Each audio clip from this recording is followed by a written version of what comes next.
was difficult, arrogant, and sometimes cruel. The ideal man to take a fleet around the southern Cape of Africa and across the uncharted Indian Ocean. Vasco da Gama was born in Portugal in 1460, the year that Henry the Navigator died. He studied both navigation and astronomy and served with distinction in Portugal's war against Castile.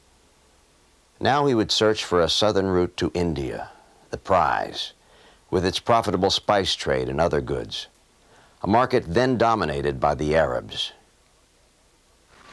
Departing from Lisbon in July of 1497, the small fleet sailed down the Moroccan coast, past the Canary Islands, and on to the Cape Verde Islands, where they put in for food, water, and repairs. From there, instead of hugging the African coast as his predecessors had done, Da Gama struck out into the broad Atlantic on a west-southwesterly course. For 9 or 10 weeks, he sailed to a latitude of 30 degrees, then turned east. Days became weeks, then months, and finally, 3 months after leaving the Cape Verde Islands, Da Gama's plan was vindicated when he came ashore 1 degree north of the Cape of Good Hope. They had sailed 4,500 miles. After a skirmish with the native population, they set sail again and rounded the Cape. By now, some of the crew had grown weak, probably suffering from scurvy and infection from a lack of fresh food and water.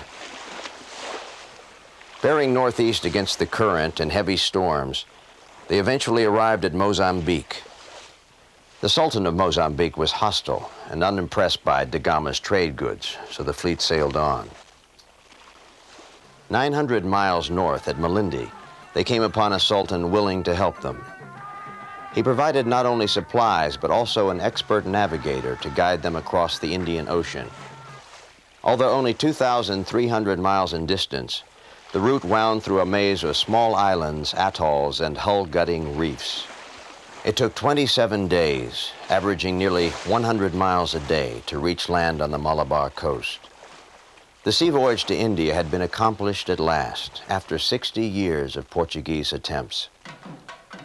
After enjoying a lavish welcome from the potentate of Calicut, Da Gama offered up gifts of caps and beads, but was ridiculed by the ruler's ministers. It became clear that any real trade would be impossible. So after 3 months of fruitless effort, they set out for home. Da Gama and his men had traveled 27,000 miles, enough to circle the globe, returning with less than a third of the original crew. But in Lisbon, they were greeted as heroes.